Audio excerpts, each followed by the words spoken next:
Ladies and gentlemen, everyone around and in between, it is DebateSensei, CEDA edition, where we talk about things relevant to the Cross-Examination Debate Association, the competitive debate. And I have with me the director of debate from California State University, Long Beach, Devin Cooper. Thank you so much for being here. Thank you for having me. Excellent, excellent. Oh, what is going on with Tab Room here? All right. Okay, so Tab Room is going weird. All right. We are talking about the Georgetown tournament that happened fairly recently, a couple weeks ago. Almost three now, in Washington D.C. for the CEDA tournament. Excellent. And so y'all attended that remotely. It looks like I'm looking at the entry. Yes, and I'm glad we did because they had a snowstorm. That's right. That's right. Well, this was on the 4th, right? Mm-hmm. Okay, so on the 4th they had a snowstorm as well, because I know. No, they had a snowstorm after the first day. Oh, damn! So you would have been stuck in there, man. Yeah, and so then they removed a preliminary round, and they made all the rounds virtual after. Oh, really? So it ended up being virtual anyway. Yes. Okay. Man, oh man. Okay. Well, we're going to be covering it. We'll start off with, so what's up with the Georgetown College tournament? What makes it unique, special, significant? Well, it kind of is the replacement for the California swings. Oh. And so now there's an agreement to swing the tournament from Fullerton to Georgetown every other year. Okay.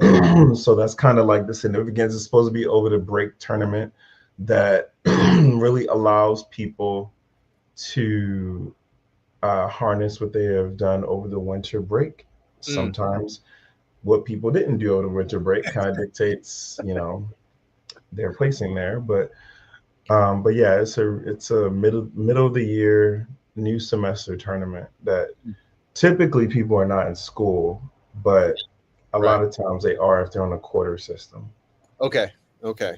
But with the snowstorms, I mean, is there any like chitter chatter about like let's just like leave it in California? It just seems like so that's like a whole long story in itself because there's just a lot of ideological tension that exists in our community, and so usually a lot of people that went to the California swing after a while were mostly critical teams, and there's a critical judging pool allegedly, and so they kind of sectioned off and had this secessionist kind of tournament one year, which was Georgetown, to form the PRL tournament, and that's what that was. And so this happened years ago, a little bit before the pandemic, and so now they kind of try to broker a deal that will just have that tournament every other year from California to DC, which I kind of think it's just frustrating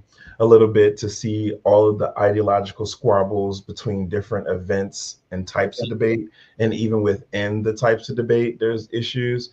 But that was one of them that kind of got us to this place, because it used to just be the California swing and the Texas two-step, I think it was what the other one was called. Okay. So that was like 2 Texas schools will host that, and then like the California swing would be Fullerton and USC. But from what I hear, long ago, it used to be Fullerton and Long Beach, or Long Beach and USC, one of them. Okay. Yeah. It looks like it's a pretty good entry considering it school's out for most people. In 64, I'm looking at. I'm noticing that there's only an open division.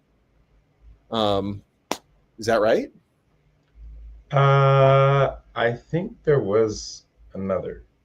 Oh, really? Is it like listed under some other tournament or something like that? Because I'm looking on Tab Room right now. It was run through Tab Room, right? Maybe I could be wrong, but like we didn't have anybody in other divisions. So, but I thought like Georgetown was an ADA sanctioned tournament, so I thought they would have a novice and JV division, maybe not.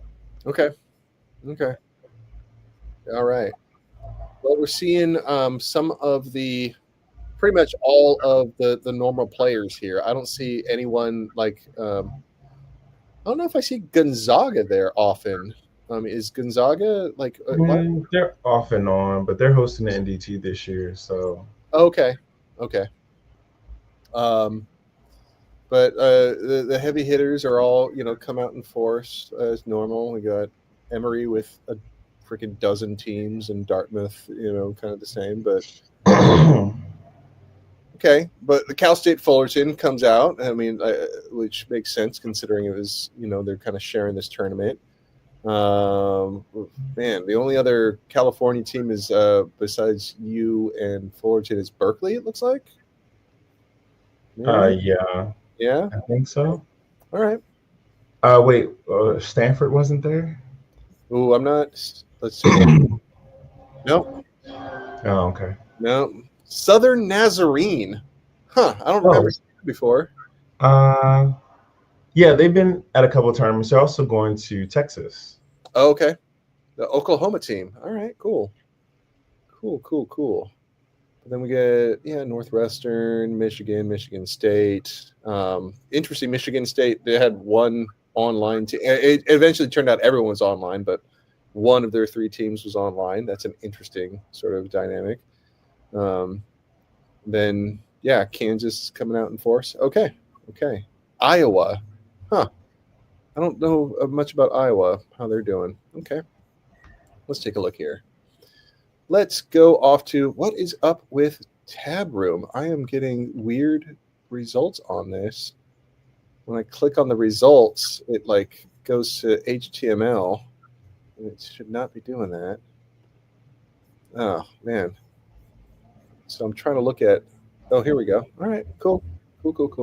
I see that they have 88 points, so you're right. It is sanctioned, but I don't see. There is no other division other than open.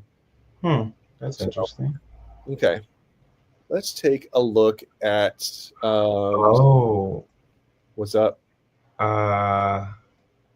So. Okay. Yeah.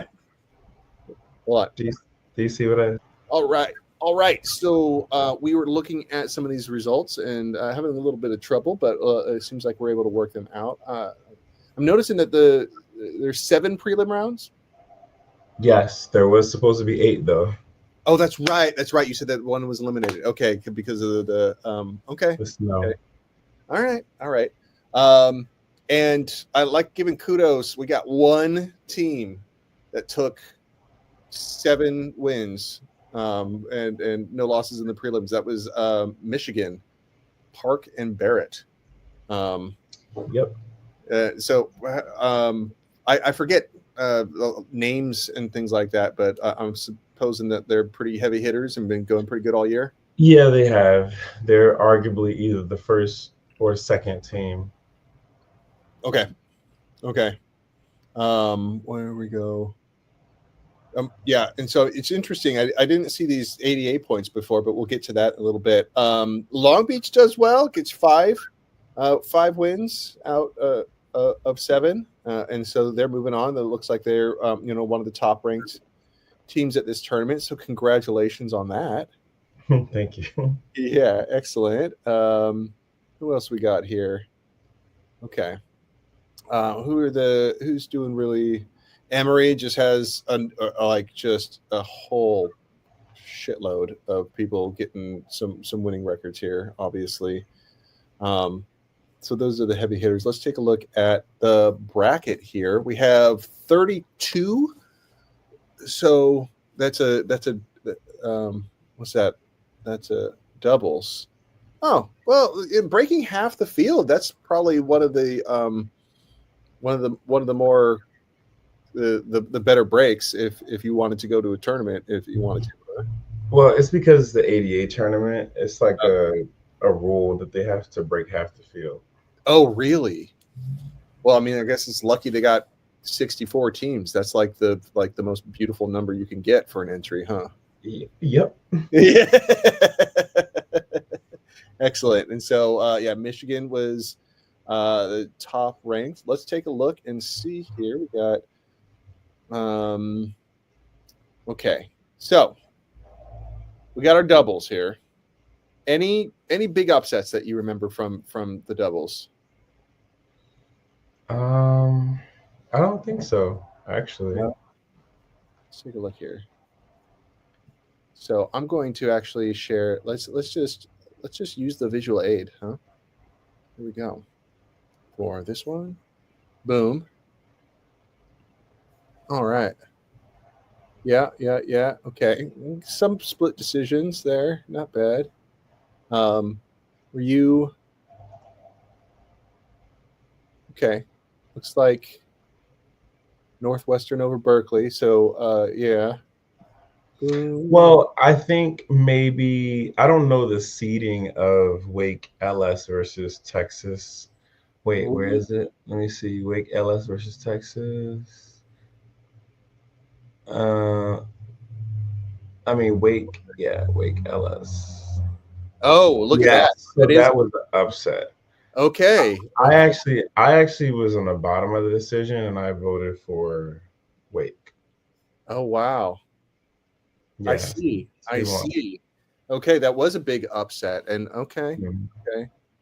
Interesting. Well, we'll give a little insight. What happened in this round? Just a little. Well, it was just like a messy round in general, but it was like a K. I thought that negative executed it a tad bit better than the affirmative answering it.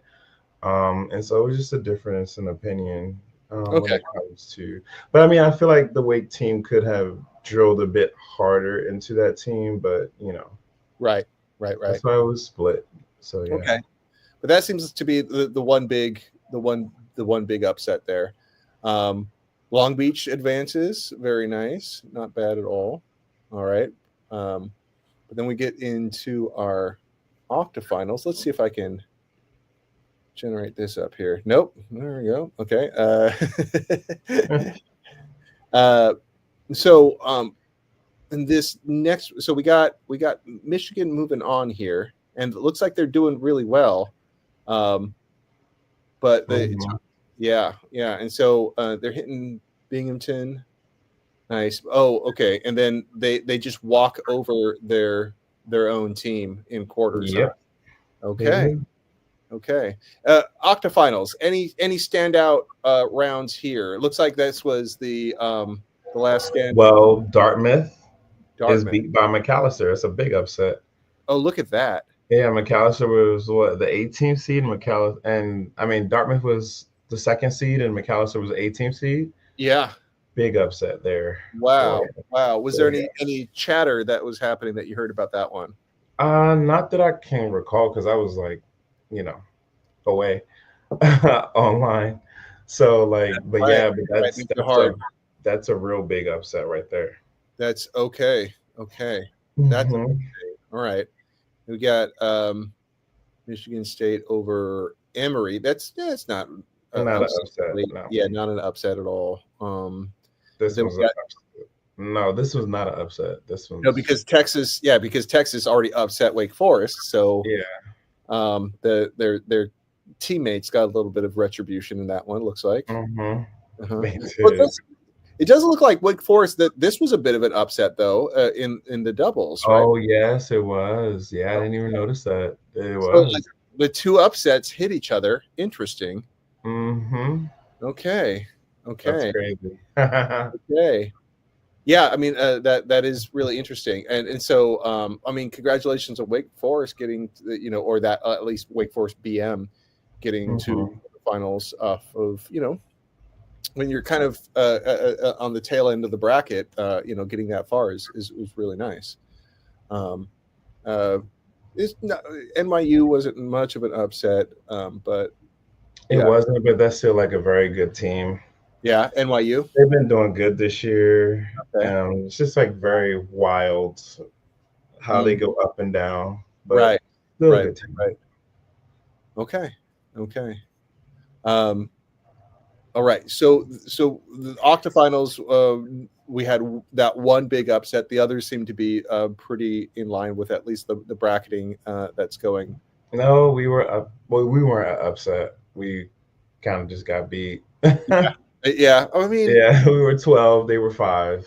yeah, but I mean, you're the a 5-2 team is still a pretty good one to beat. Listen, Ortega is I think should be proud of what they're doing this semester, and as well as bringing up and sort of mentoring a new partner. They're doing great. I think they're doing great. Of course, there's going to be some bumps in the road, but this isn't a giant bump. You know what I mean? It's like you break into Ox in at Georgetown is pretty good. Pretty good. Well, what I will say is that they were happy because they got their lick back from West Georgia. Okay. Yeah, because remember Wake Forest, West Georgia beat them in Oh. doubles, and this time they beat West Georgia in doubles. Okay, that's nice. Like I've had some stories like that too. I've turned into a pretty good friend, but like over years and years, it was just going back and forth. It is nice. All right, so we'll see if it's amazing that you got that draw right away, right off the bat. Cool. So in quarters, Michigan has to walk over themselves. Emory versus Northwestern. Oh my goodness, that is a high ranking one. That's number 4 versus number 5. Emory GH versus Northwestern DR. My goodness. Number 4 hits number 5, and Emory picks up. Oh, which is not really an upset, but I mean, if you want to get really technical about it, Emory was ranked number 5. Huh. Yeah. Fascinating. Okay. Now, are you judging any of these rounds still? No. We're done. Okay. So, any sort of insight on anything happening in quarters? We got. Not really. Kansas RM versus Wake Forest BM. Wake Forest. Oh, that's 22. Okay. Yeah, Kansas is arguably probably the first team in the nation. The Copeland winner, possibly. Yeah, because I wanted to go into the ADA points in just a second after we kind of cover some of these results as well. Michigan takes out Macalester. That was that one upset there. But then semis, we got Michigan, Michigan State, Emory, and Kansas. I mean, just the which Michigan is it? A Michigan PB. They were they're the ones who went 7-0. Yeah. Yeah. And then, but they get knocked out by Emory. So the top seed gets knocked out by Emory, and we have the number 3 seed with who's GL, and the number 7th seed, number 3 versus 7. Like when you're doing your bracketing, like if you have once you get into semis, I learned from March Madness, if you got anything under a cumulative of 10, you probably did it wrong, because there's always going to be those upsets, and that's what happened here. But Kansas picks up over Michigan State, and then Emory picks up over Michigan. So we got a Michigan-Kansas finals round here. Okay, and do you at least watch finals at all? No. Did you hear? It was This round has been happening throughout the year.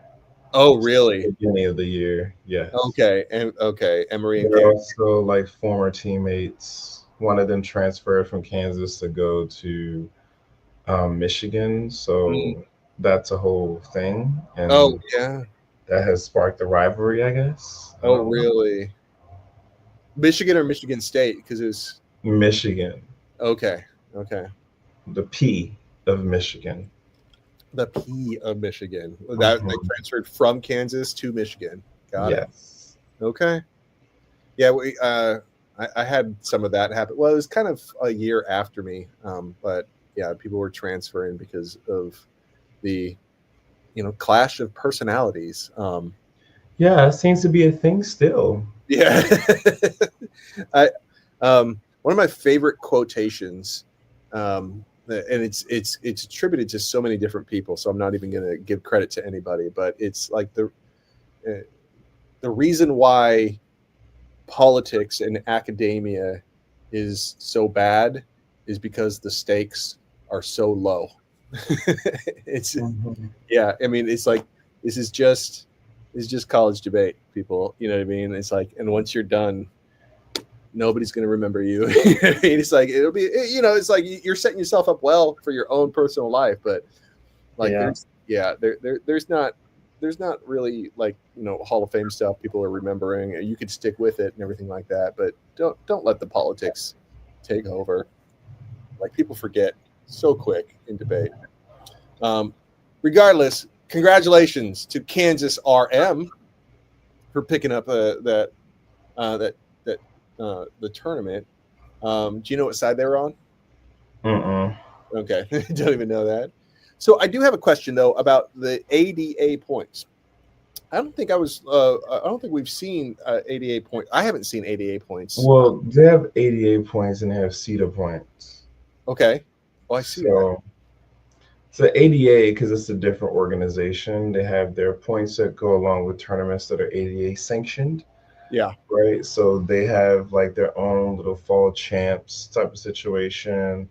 They have like what do you call it? I think Georgetown's ADA tournament. Navy is the ADA tournament, I believe. Like there's different ADA tournaments throughout the year, and they're all collecting points to get like an award at the end. Okay.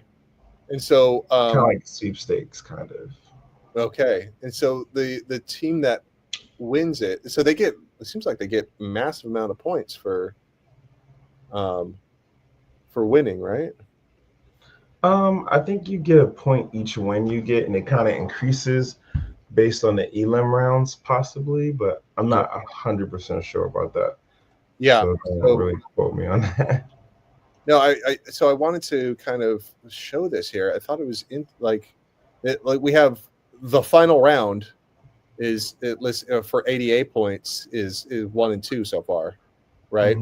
And so ADA Speaker Awards. How do you get points for that? Is that at only certain tournaments, or do you know what that is? I think I saw it at the ADA tournament, but it was like based on a cumulative what they do throughout the years, based on who, But wait, I think probably that could be it, but I'm not fully sure. But yeah, that's part of it. Okay. So I mean, that's like that. There's the final round right there, but then there's quarterfinals is like right behind it. And so like they seem to be pretty consistent with each other. Now compare that. So how many more? Do you know how many more tournaments, approximately, just roughly, might go into this total before the nationals? Maybe 1 or 2. 1 or 2. Okay. Regional. Okay, so it doesn't look like there's a whole lot of room for much change to happen to these rankings here.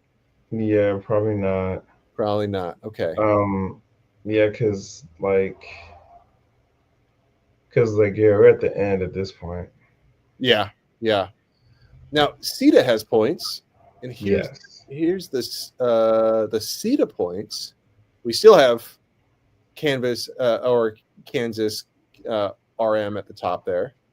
But then it's followed by Michigan is. Well, if you go up on tab room, go up, and if you go to results, right there, if it'll work.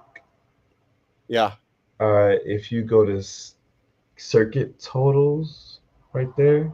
Circuit. Wait, where? On the right. It says circuit stats and go to circuit totals. Yeah. Oh, okay. I got it. Wait, no, wrong. Go down below says national rankings and then press CEDA points, ADA points. That right there. Oh, okay. So this is a CEDA points and currently where people are ranked in the nation. Got it. But this is by school here. This is by school, and the Kansas racked up points for that tournament there, so that's kind of what happened. Okay. Could you go down a little bit more? I'm trying to see Okay, yeah, we have 53. So right now we're okay. Right. But So we're technically 23rd in the nation. nice. But the CEDA points here, so these are only for the people that attended the actual tournament. Well, they're for people that attended tournaments that will give them CEDA points. Okay. Which is most of them. Okay. The Long Beach as well. I mean, they get seven. Yeah, they're getting their 7 points from there. Mm-hmm. Not bad at all. Not bad. Getting everything. CEDA tiebreaker. I wonder what that is. But anyways, yeah. So they're doing well. They're on the board. Very nice. Okay. All right. And maybe we could even do who's winning these speaker awards here. John Marshall. There we go. Marshall from the Kansas AM, and then Dartmouth has got the next two. Or I see. Well, because they were like the second seed, you know. Yeah, that's right. And so, and yeah, Michigan, yeah, because they got there. Oh, very nice though. Ortega is on the top 20. Mm-hmm. There you go. Bet you anything, it's just going to keep on climbing too. Excellent work. All right. Well, it looks like another successful tournament. I mean, last year y'all had a season for the ages, but it seems like it is great training ground for this year. And even though, like, in comparison, it might seem like a struggle, I think that it's absolutely great. Absolutely. Okay. So the next one that we're going to be talking about in the next episode is the round robin. That's also happened recently, and we got those results. But let's go over that when we get back together in our next episode, huh? All right. Excellent. Well, so that is our episode. We're back from our hiatus over the holidays. Thank you so much, Devin, for your insight on the Georgetown tournament, and I'll see you when we talk about the round robin next time. All right. Boom.